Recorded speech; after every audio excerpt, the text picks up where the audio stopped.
I'd like to first of all thank most sincerely the sponsors, to Klaus and to Sudi for inviting me to this prestigious meeting. Quite an august audience you have before me, and I must thank you very much for the invite. I also must declare that I work for Cube Vision as a paid consultant 4 days a week. They're actually paid my airfare and they're actually paid for my time as a paid consultant with them, so I must declare my interest there. But this particular presentation is completely generic.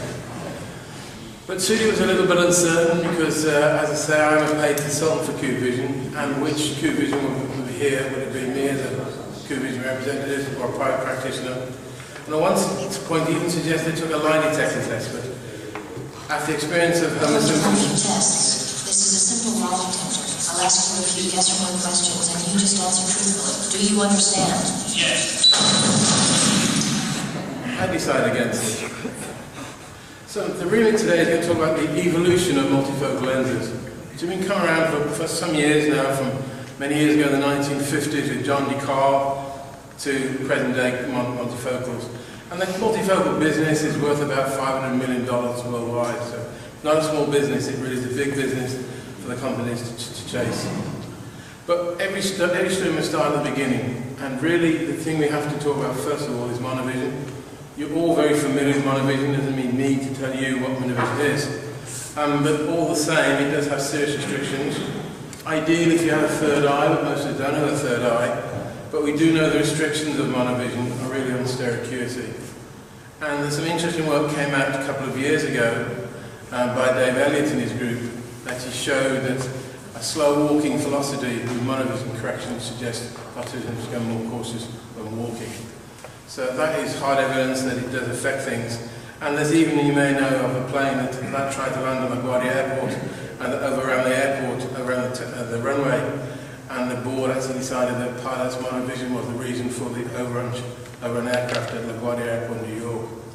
So there are restrictions to monovision. It doesn't work in high powers, only in low power. So we really have to move away from monovision if you want to be successful in correcting the presbyopia of our patients. And indeed, it's now become quite evident that monovision is declining, except in the southern hemisphere, for some god unknown reason in New Zealand and Australia, like Brian Holden are doing. Those two particular countries, monovision is still quite prevalent. Other than that, most countries now don't fit monovision, tend to be predominantly multifocals, and for a good reason. I've changed a huge amount in the last few years. But to talk about multifocal contact lenses, you have to talk about two aspects of it. The first aspect is about RGPs, rigid gas permeable lenses, and then we'll move on to soft lenses where the bulk of the market is. But RGPs, when I work in my practice, are very successful. And they hit the nail right on the head, particularly the translating lens. This is a video of the pro-cornea lens Presbymania. And you can see the little laser marking there, so it doesn't rotate, it's prism ballasted, you will know how prism ballast works. It's feeling quite loose, you can see it's quite freely moving on the eye. And so the patient looks down, of course the lens rides up into the reading area. As I expect, to have two distinct areas. Vision results with these are very good indeed, very good, because they have two separate areas as opposed to some simultaneous vision. The important point to remember. But they're expensive, they're difficult to fit. You have to make sure you fit them correctly, but when you do get them right, they're very successful and very high prescriptions. The only drawback against the Presbymania is not so good against toric patients. Then we have the aspheric, and the aspherics are the majority of gas permeables are. This is the Quasar Plus, which is a back surface aspheric, very popular lens and very successful. And also it can become in toric form. You can actually order back surface toric, so you can actually correct the astigmatism as well as at the same time correcting the presbyopia. So this lens works very well indeed, it's very popular. The only drawback to it is you can see from its fluorescein pattern, it has a fluorescein slight lift and quite positive lens in the centre lens, and actually distorts the cornea slightly. So when patients wear the lens all day, come home in the evenings, take the lens out, put the specs on, like orthokeratology, you find the vision is not very good with the lens out. It takes about a year, it takes about an hour for the vision to restore. But those are the two main forms. There are other designs, the aspheric designs, they're very easy to produce these days, aspheric multifocals, And as I say, the results are very exciting and they're very good indeed. But the fact of life is, they're not used. This is Phil Morgan, who looks at the new fits worldwide, and these are new fits of RGPs. Well, there's very few indeed, new fits and refits. It's quite low. The gas thermals occupy about 10% of the contact lens market, and about 10%, perhaps 1-2% of multifocals. It's a shame because, as I say, from a vision point of view, they do offer a very good solution indeed. Very good solution. And as I say, you can correct astigmatism as well. And as you say, 40 to 45% of our patients have some form of astigmatism. It's useful to use an RGP. But reality is, it's soft lenses, and that's where the market has gone. But we have one immediate disadvantage with the soft lenses. It sounds elementary, it's a fact. They don't move. A soft lens that moves 0.2 millimetre or 1 millimetre, that's all you're going to get out of it. So there's no translating effect, no alternating effect. The whole thing has to be simultaneous vision. All the optics are going to lie over the centre of the pupil, which immediately creates a bit of a disadvantage. The majority, this is a centre distance. Obviously the plus power we effectively put on the periphery. So by altering the front surface asphericity, by altering the eccentricity, create more plus power in the periphery, and have better vision in the distance. That is in 1 or 2 lenses, but the majority by far and away of the soft hydrophilic multifocal in the market at the present time are centre near. Many are centre near. And that creates a slight problem. It means it can be fit much more accurately.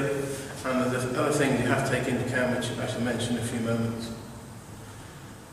The other combination you can use, which works well, is some patients, and one company creates a centre distance from one eye and a centre near for the other. So around a pair of centre distance or a pair of centre near, one for each eye. That does work well. But the big problem is, of course, is that they're very much pupil dependent, and you have to be very careful when you make the reading ads too strong. When you have high ads of +2, +250, is that they actually obliterate the pupil, and so you can find the distance vision can be quite poor in them. So there's a number of things you have to look at when you fit these. It's not just off the shelf, have a blister on the eye, like you do with a single vision lens. There's a lot of considerations to be made. And before we get into the actual presentation, just to complete things, I've mentioned RGPs, I've mentioned soft lenses, Synergize, you probably many of you have from the fitting of the clear cone for keratoconics. Actually make a lens called Duet, which is it's quite ingenious. You have a silicon, hydrophilic silicon skirt and RGP in the centre. So it's not like previously where they had low decay materials. You use high decay materials, and the lens is much more comfortable than RGP because it doesn't move. The first lens I showed you, the Presbymania one, that moved quite a bit, quite chunky. Patients sometimes feel it. This, because it doesn't move, of course, is far more popular. So that's a quick run through of what's available to us, what we can actually do, and that's what broadly speaking, what's available on the contact lens market. But to a very large extent, we really have to decide who's going to succeed. We need to know who's going to succeed. And the only way you're going to find that out is by learning from the ones who fail. Why do patients fail multifocals? Some are very successful and they're wonderful. Next patient you find that don't work. We really have to be more mindful of this and look for things with patients that help us select the patients that have been successful and obviously deselect those that have been less successful. Now, I do apologise. I don't mean this particular slide to be patronising, but I do think I showed to both ophthalmologists and optometrists, but it's so important to get the refraction correct. There's 2 comments. A lot of both optometrists and ophthalmologists tend to underpower the distance prescription. If they find a +150, the temptation, if they find a +150 in the distance, +2 near, the temptation is to prescribe +1 and a +250 out. On a varifocal lens, that works well. You can get away with it. You've seen advised that in the past. But that doesn't work well with multifocal contact lenses. You've got to get the maximum distance prescription up. That's the key. By getting the maximum distance prescription up, you can reduce the ad. It's behind the high ads that create the problems. And there's a South African optometrist called Derek Humphreys, who, after the Second World War, did just use the Humphreys technique, which is binocular balancing. This is, to me, the key point about it all, is that you view a 612 letter. The other eye is fogged by plus 075. And because of that, because you're fogging so little, you've got foveal suppression. You've still got a binocular lock. And that's so important. You've got a binocular lock of foveal suppression. And so the good eye, the eye that's not fogged, try plus 025. And then you actually keep putting on plus 025 in either eye to finally get the maximum prescription. So when minus 025 is preferred. So you're getting maximum plus powers, and that's the key. Often find a patient who do plus 2, you do a Humphreys technique, plus 225, plus 275. And I can't emphasize enough, working in the industry, in the problems people have with multifocals, often comes back to the distance prescription. And the other comment is, from Derek Humphreys, is that do you do it on a 612 letter on a duochrome or on a Snellen chart? The problem with the Snellen chart sometimes is that you get difference in image size. The patient will pick the larger image size. So you really want to do a Humphreys on a duochrome to make sure that it's truly balanced and you get that maximum positive power out of them. Once you do that, you're on the road to success. Too many prescriptions, too weak, and then they maximise on the reading prescription, and the whole thing falls apart. So as I say, getting a prescription correct is a key part to it. Another key part, which I don't think has been mentioned this morning, which Tosh has talked a lot at the meeting about it at the BCLA next week, and this will be discussed at length, and that's ocular dominance. Working in practice, working in my own practice with patients, I cannot emphasise to you enough the importance of ocular dominance. And what John's doing right now is what we call directional sighting dominance. It's not that successful, it's not that reproducible. Many patients come into this world left-handed, but because it's a right-handed world, they're encouraged to always use the right hand. So when they do sighting dominance, they'll often point with their right hand. They'll say they're right-handed, but underneath they're left-handed. They're born left-handed, but it's a right-handed world. And so directional sighting dominance can often lead you astray. Oculomotor dominance, there's three types of ocular dominance. The other one is oculomotor dominance. There's not a great deal you can do that if the patient actually got a strabismus or something. Obviously the dominance is going to be what he's spoken for. But the most important thing is sensory dominance. Sensory dominance is more important than the directional sighting dominance. I've seen a few moments why that is so important. It's quite a simple technique to use, and it's one of those things that always amazes me every time I use it in practice. The blur suppression technique. I'm going to use Alva as my patient, and it's quite easy. We have a plus 150 out, and quite easily just put it in front of his right eye and ask him if it's blurred or clear, and put it into the left eye, blurred or clear, and do it again. And it's quite staggering when you get a patient who's strongly dominant, because when you put the plus 150 in front of the non-dominant eye, what's the difference? Put it in front of the dominant right eye, that's blurring it. It's quite marked, and that tells you they've got strong suppression. It's important to get that right, because obviously the left eye, always, majority of the time will be the left. You find the patient doesn't notice any difference. That's the non-dominant eye. And the dominant eye obviously being the right eye. So vision suppression tests are the way to do it. Actually, some work done by, in Denmark down the road, by Lomborg, had some students actually go through 103 patients, I think it was, and all were in proclear multifocal, by affinity multifocal, and they took their dominance. And we had he did sighting dominance as well as blur suppression, so the two dominant techniques. And when they matched the same dominance right eye and both, the continence patient was 78% successful. Those who had mixed dominance, where they could either be sighting with left and right, and they didn't match, those patients, only 34% succeeded. So mixed dominance can be quite a problem. So right from the very beginning, you can tell the patient the chance of success or failure do depend to a large extent on this dominance issue. And as I say, the number of times I got patients who sight with the right eye, but we do blur suppression with left. So it's important we get that right. And the other thing is, let's not forget that ocular dominance can change. It can change the distance you look at. It can change from near to distant. But ocular dominance is something you need to get to grips with when you're fitting a multifocal lens. It's a very important aspect of things. The other thing is angle kappa. When I was at the optometry school, we used to learn angle kappa and put us to sleep. What the hell do we need to know that for?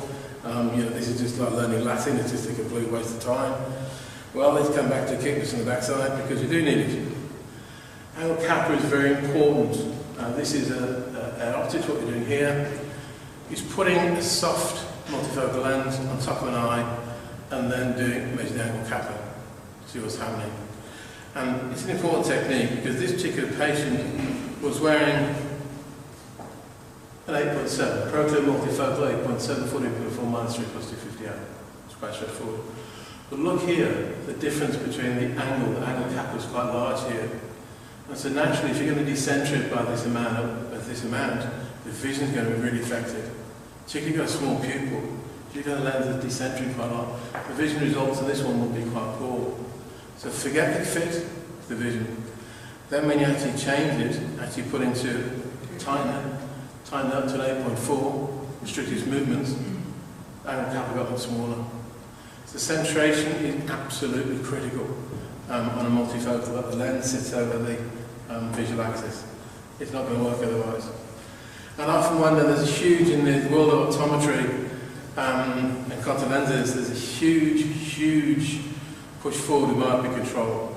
Myopia control is very, very big in the optometry field. A lot of the contact lens companies investing, like Johnson & Johnson, Coopers, Zebra, are investing large sums of money into myopia control. And again, with these myopia control lenses where you have plus in the periphery, they've got to center properly. I think it's actually critical we measure our angle kappa on these patients. So that's one use of angle kappa. Pupil size seems elementary. We all know the importance of the pupil size, but we do need to measure it. The Biofinity multifocal comes in a 2.3mm distance version. So if you've got a 6mm eye, it's common sense you're going to get good vision in the distance. This split's going to be out of in focus. That's going to be out of focus. And I'm going to say, as soon as you actually put a small pupil in, they often find when it gets bright, they find the vision starts to deteriorate. So again, you need to be aware of pupil size, as well as angle kappa, pupil size, in both light and dark conditions. And the last thing which I think really is quite an issue is driving at night. This is probably the area where most multifocal patients trip up. They find driving at night quite troublesome. They often find that the headlights and the small pin sources become rather blurred. And also your binocularity is more challenged in night driving than day driving. As a fact, a guy called Mike Collins down in Australia did some work quite recently where he actually compared the presbyopic correction of a number of patients with a number of different techniques. 255 patients, so it's no small study, and they used no correction, bifocal spectacles, aggressive spectacles, monovision, multifocal, a lot.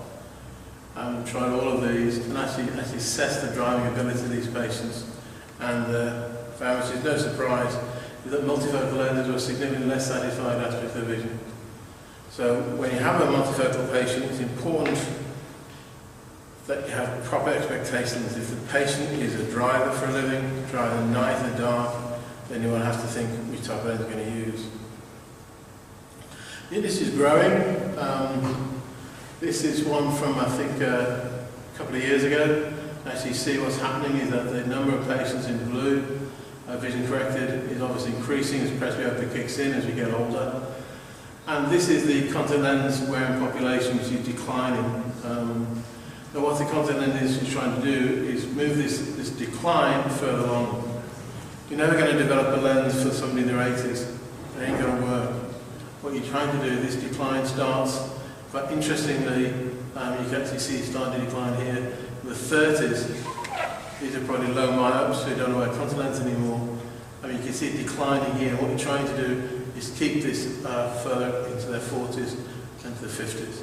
And that really is the aim of the contact lens industry, to get patients to stay on multifocals for longer.